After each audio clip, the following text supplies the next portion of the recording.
Hello বন্ধুরা, তো তোমরা কেমন আছো? আশা করি ভালো আছো। তো 3 দিন থেকে অ্যাক্সিডেন্টে বৃষ্টি। তো দেখো আমাদের গাছে এইদিকে বেগুন ধরেছে। এই যে একটা, আর এই যে একটা, দুটো।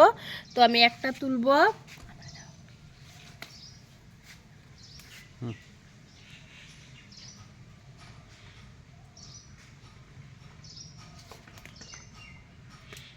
এই যে আমাদের গাছের বেগুন হইলে আর কি লাগে, গাছের শাকসবজি হইলে।